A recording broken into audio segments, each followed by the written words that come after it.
అండి, ఎలా ఉన్నారు అందరూ? Welcome back to my channel.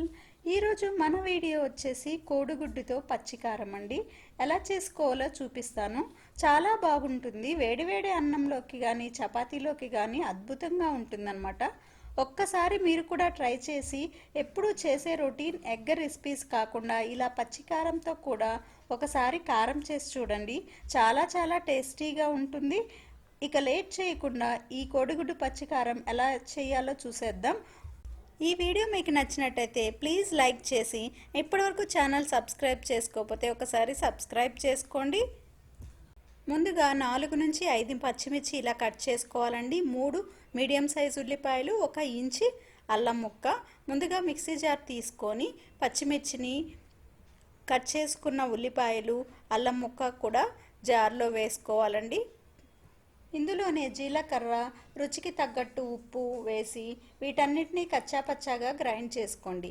మరీ ఫైన్ పేస్ట్లా కాకుండా ఈ విధంగా మనము కచ్చాపచ్చాగా పేస్ట్ చేసుకోవాలండి. మెత్తగా పేస్ట్ చేసుకుంటే మనకి కర్రీ అనేది టేస్ట్ అనేది రాదనమాట. ఈ గ్రైండ్ చేసిన దాన్ని ఒక పక్కన పెట్టుకొని నెక్స్ట్ ఇంకొక బౌల్ తీసుకొని ఎగ్స్ని బ్రేక్ చేసుకోవాలండి. ఇక్కడ నేను 100 గ్రామ్స్ ఆనియన్స్కి 4 ఎగ్స్ అయితే తీసుకుంటున్నాను.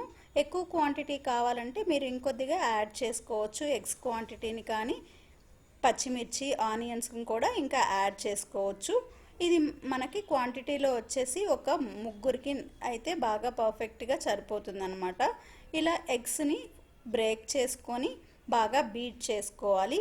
విస్కర్తో కానీ లేదా ఫోర్క్తో కానీ బాగా బీట్ చేసుకోండి.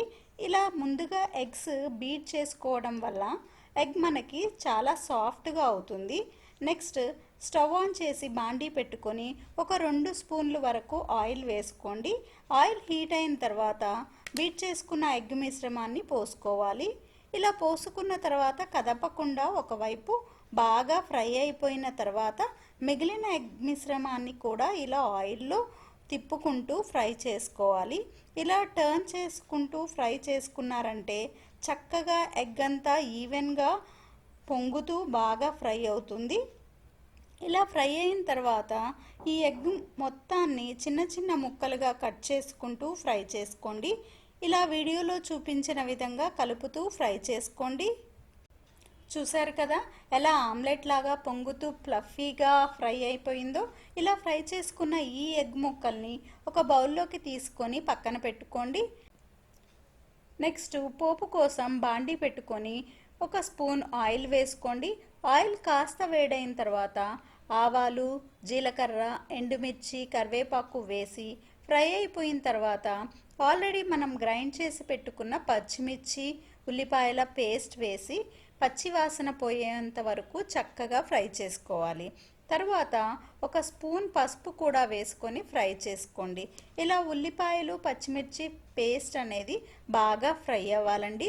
మనకి ఈ ఉల్లిపాయల్లోనే కొద్దిగా సాల్ట్ కూడా వేసుకుంటే మంచిగా ఫ్రై అవుతుంది, అలాగే తొందరగా కూడా ఫ్రై అవుతుంది. ఇక్కడ నేను ఈ ఫ్రై చేయడానికి క్యాస్ట్ ఐరన్ అయితే యూజ్ చేస్తున్నానండి. ఈ క్యాస్ట్ ఐరన్ అనేది మనకి బాడీలోకి ఐరన్ కంటెంట్ అయితే ఫిల్ అవుతుందండి. సప్లిమెంట్స్ ఏమీ యూజ్ చేయకుండా డెఫిషియన్సీ ఉన్నవాళ్ళు అట్లీస్ట్ ఆల్టర్నేట్ డేస్లో క్యాస్ట్ ఐరన్లో మనము వంట చేసుకున్నట్టయితే మన బాడీలోకి ఐరన్ అనేది ఇంక్రీజ్ అవుతుందన్నమాట. ఎందుకంటే 10 మినిట్స్ వరకు మనము దీంట్లో కుక్ చేయటం వల్ల ఐరన్ అనేది మన ఫుడ్లోకి కూడా అబ్జర్వ్ అవుతుంది. సో ఈ క్యాస్ట్ ఐరన్ అనేది చాలా బెనిఫిట్ అండ్ ఇది మాడదు కూడా అండి. చూస్తున్నారు కదా, ఇది అడుగు కూడా మాడదు. నార్మల్గా మనకి స్టీల్ బాండీలు మాడినట్లు అడుగు కూడా మారదండి. నేనైతే కింద కూపన్ కోడ్ ఇస్తాను. కూపన్ కోడ్ యూజ్ చేయటం వల్ల మీకు 10 to 12% అయితే ఆఫర్ వస్తుందండి. డిస్క్రిప్షన్లో కూపన్ కోడ్ అయితే ఇస్తాను. చూస్తున్నారు కదా, ఇది కాస్ట్ కూడా ఏమీ ఎక్కువ పట్టదండి. అరౌండ్ 800 ఆ రేంజ్లోనే ఉంటుంది. మనకి 1/2 kg వరకు కుక్ అవుతుంది. చూసారు కదా, ఉల్లిపాయలు ఈ విధంగా డ్రైగా ఫ్రై అయిపోవాలండి. అప్పటి వరకు మధ్య మధ్యలో కలుపుతూ ఫ్రై చేయండి. నెక్స్ట్ చక్కగా ఉల్లిపాయలు, పచ్చిమిర్చి పేస్ట్ ఫ్రై అయిపోయిన తర్వాత ముందుగా ఫ్రై చేసి పెట్టుకున్న ఎగ్స్ వేసుకొని బాగా కలుపుకోవాలి. ఇందులోనే నేను కొద్దిగా జీలకర్ర పొడి, 1 స్పూను ధనియాల పౌడరు వేసుకొని ఇంకో 5 నిమిషాలు ఫ్రై చేసుకున్నాను. 5 నిమిషాలు ఫ్రై చేసుకుంటే మనకు రెడీ అయిపోతుంది. ఎందుకంటే ఎగ్స్ అనేవి ముందుగా ఫ్రై చేసి పెట్టుకున్నాం కాబట్టి. ఇప్పుడు సాల్ట్ ఏమైనా సరిపోతుందో లేదో అడ్జస్ట్ చేసుకోండి. చివరిగా సన్నగా తరిగిన కొత్తిమీర వేసుకొని 2 నుంచి 3 నిమిషాల పాటు స్టవ్ని లో ఫ్లేమ్లో పెట్టుకొని ఫ్రై చేసుకున్నారంటే చక్కగా మిక్స్ అయిపోతుందండి. అలాగే కొత్తిమీర ఫ్లేవర్ కూడా కర్రీ మొత్తానికి పట్టేస్తుంది. చూసారు కదా ఎంత ఈజీగా తక్కువ టైంలో ఈ కోడిగుడ్డుతో పచ్చికారం అనేది చేసేసుకోవచ్చండి.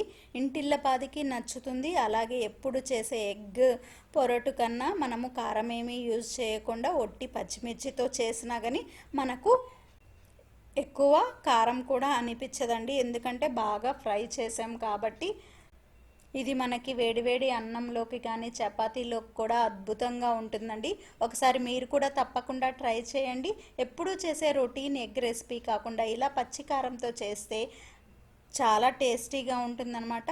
అలాగే మీరు చేసిన తర్వాత మీకు ఎలా వచ్చింది, ఎలా ఉంది టేస్ట్ అనేది కామెంట్లో తప్పకుండా తెలియచేయండి. అండ్ ఈ వీడియో మీకు నచ్చినట్టయితే లైక్ చేసి ఛానల్ని సబ్స్క్రైబ్ చేసుకోండి.